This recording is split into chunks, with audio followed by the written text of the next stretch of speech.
नमस्कार दोस्तों, मैं दीपिका आप सभी का स्वागत करती हूं आपके अपने चैनल आपकी बैठक में। तो आज हम बात करेंगे कि टोक्यो ओलंपिक्स 2021 में ऐसे कौन से भारतीय आर्चर्स हैं जो क्वालिफाई कर पाए हैं और साथ ही क्या भारतीय आर्चर्स इस साल टोक्यो ओलंपिक्स में भारत के लिए कोई ओलंपिक मेडल जीत पाएंगे या नहीं। तो भारत हमेशा से ओलंपिक्स के आर्चरी इवेंट का हिस्सा रहा है। बात करें सियोल ओलंपिक्स 1988 से लेकर रियो ओलंपिक्स 2016 तक, तो आपको हर एक ओलंपिक में भारतीय आर्चर ज़रूर दिखेंगे। लेकिन ये समझ से बाहर है कि काफ़ी नामी आर्चर्स होने के बावजूद भी आखिर क्यों भारत आज तक कोई भी ओलंपिक मेडल नहीं जीत पाया।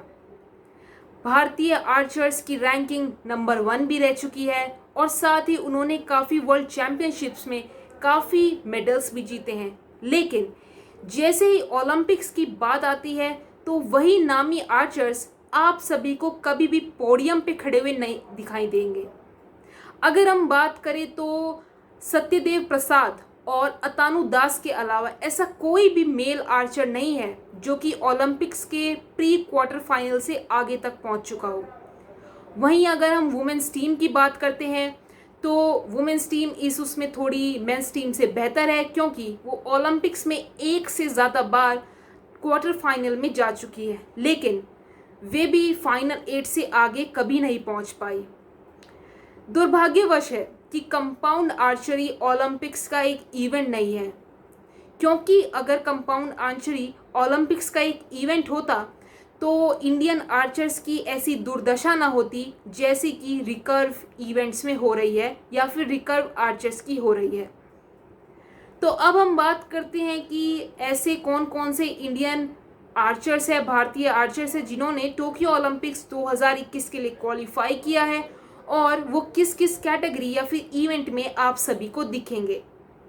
तो उसमें आपके आते हैं, अगर सबसे पहले मेंस टीम की बात करते हैं तो उसमें आपके आते हैं अतानु दास, जिन्होंने men's individual recurve, men's team और मिक्स टीम के लिए क्वालिफाई किया है। अगले हैं प्रवीण रमेश जाधव, जो कि आपको मेंस इंडिविजुअल रिकर्व और मेंस टीम में दिखेंगे। अगले हैं तरुणदीप राय, जो कि आपको मेंस इंडिविजुअल रिकर्व और मेंस टीम में ही दिखेंगे।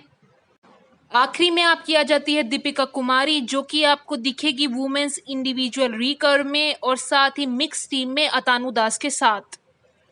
इसके अलावा अगर हम दीपिका कुमारी, अंकिता भगत और कोमोलिका बारी के ट्रायो की बात करते हैं तो उन्होंने अभी तक ओलंपिक्स के टीम इवेंट के लिए ऑफिशियली क्वालिफाई नहीं किया है। लेकिन अगर वो टोक्यो ओलंपिक्स से पहले हो रहे वर्ल्ड आर्चरी कप स्टेज 3 में, जो कि जून 18-19 को होगा, उसमें टॉप 3 में जगह बनाने में कामयाब होते हैं तो आप सभी को टोक्यो ओलंपिक्स में फीमेल कैटेगरी में दीपिका कुमारी के अलावा अंकिता और कोमोलिका भी देखने को मिलेगी। दूसरी ओर अगर हम बात करें मेंस टीम की तो उसमें आपके अतानु दास, तरुणदीप राय और प्रवीण जाधव ने पहले ही क्वालिफाई कर लिया। उन्होंने अपनी टोक्यो ओलंपिक्स में पहले ही जगह पक्की कर ली है, क्योंकि उन्होंने 2019 वर्ल्ड आर्चरी चैंपियनशिप में दूसरे स्थान पर फिनिश किया था, जो कि नीदरलैंड्स में हुई थी, जिसके बेसिस पे उन्होंने अपनी टोक्यो ओलंपिक्स में जगह बना ली थी। तो अब हम बात करते हैं उन आर्चर्स की जो आपको दिखेंगे। तो सबसे पहले हम लेकर चलते हैं फीमेल कैटेगरी में, जो अब तक केवल और केवल अब तक एक फीमेल ने क्वालिफाई किया है, जो कि दीपिका कुमारी। तो चलिए अब उनकी बात करते हैं। दीपिका कुमारी अब तक एक लौती भारतीय फीमेल आर्चर है जिन्होंने टोक्यो ओलंपिक्स में क्वालिफाई किया है। उन्होंने 2019 एशियन कॉन्टिनेंटल क्वालिफायर, जो कि बैंकॉक में हुआ था, उसमें गोल्ड मेडल जीतकर इंडिविजुअल कोटे में जगह पक्की की थी।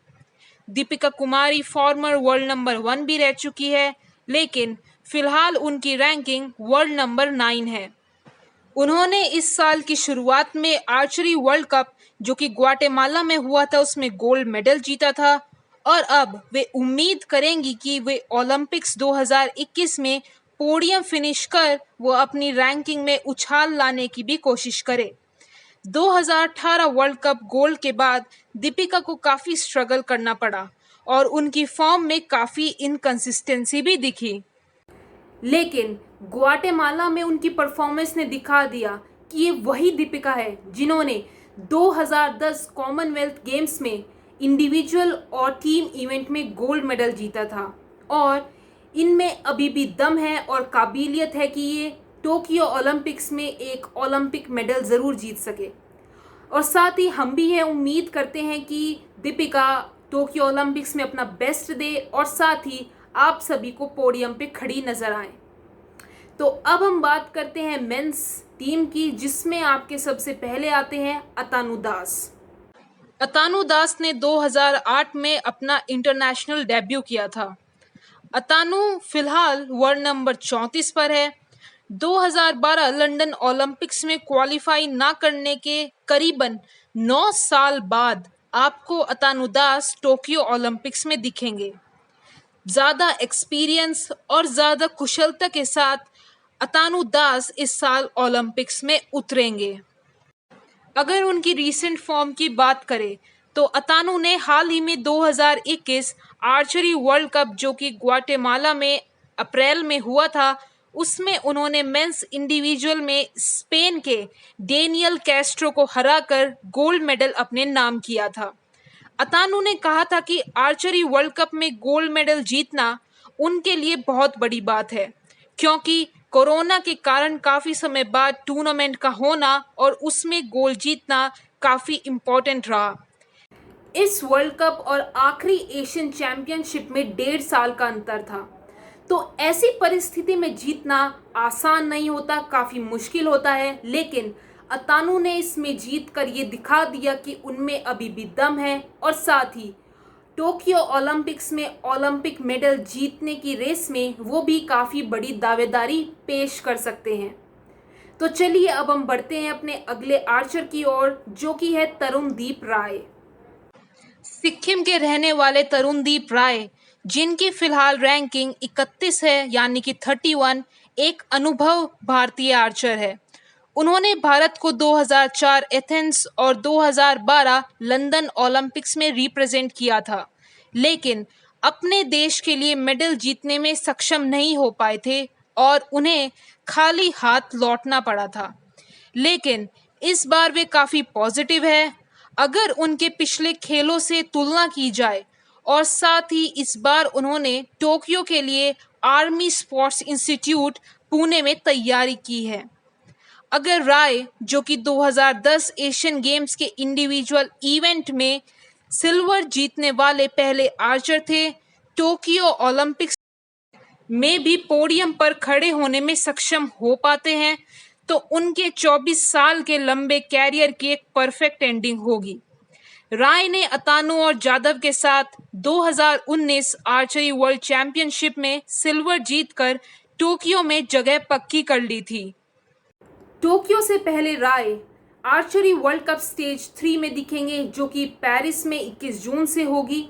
तो देखना होगा कि वो वहां अतानु और प्रवीण जाधव के साथ कैसे परफॉर्म करते हैं, लेकिन हम उम्मीद करते हैं कि वो टोक्यो ओलंपिक्स में अपना 24 साल का अनुभव का इस्तेमाल करेंगे और वहां पर अपना और साथ साथ भारत का नाम रोशन करेंगे। तो अब हम बढ़ते हैं अपने आखिरी आर्चर की ओर, जिन्होंने टोक्यो ओलंपिक्स के लिए क्वालिफाई किया है, जो कि है प्रवीण जाधव। तो चलिए अब उनकी बात करते हैं। 23 वर्षीय महाराष्ट्र के रहने वाले प्रवीण भी आप सभी को टोक्यो ओलंपिक्स में इंडिविजुअल रिकर्व और मेंस टीम में भारत को रिप्रेजेंट करते दिखेंगे। वे फिलहाल वर्ल्ड नंबर 77 यानी कि 77 है। अगर हम उनकी अचीवमेंट्स की बात करें तो उन्होंने सबसे पहले इंडिया को 19 साल की उम्र में 2016 एशिया कप स्टेज 1 पर रिप्रेजेंट किया था, जहां पर उन्होंने ब्रॉन्ज जीता था। 2015 में उन्होंने अपना इंटरनेशनल डेब्यू किया था। साथ ही 2019 में उन्होंने हर्टोजन बोश नीदरलैंड्स में वर्ल्ड आर्चरी चैंपियनशिप में मेंस टीम में सिल्वर मेडल जीता था।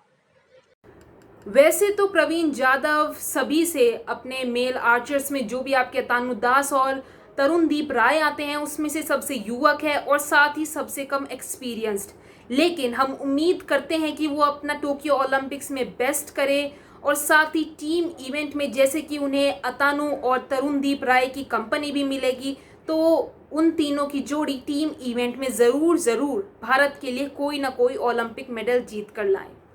तो ये थी हमारी आज की अमेजिंग वीडियो आप सभी के लिए टोक्यो ओलंपिक्स को लेकर कि क्या इंडियन आर्चर्स भारत के लिए इस साल ओलंपिक मेडल जीत पाएंगे या नहीं, क्योंकि अब तक ओलंपिक्स में भारतीय आर्चर ने कोई भी मेडल नहीं जीता है। और उम्मीद करते हैं हम कि इस साल 2021 में भारतीय आर्चर ये जो मेडल्स का सूखा है उसको हटाकर मेडल जीतकर ज़रूर आएंगे। तो अब होता है हमारा time prediction time. Yes guys, it's time for prediction, जिसमें हम बताएंगे कि मेरे अकॉर्डिंग भारतीय आर्चर्स ओलंपिक में कितने मेडल जीत सकते हैं।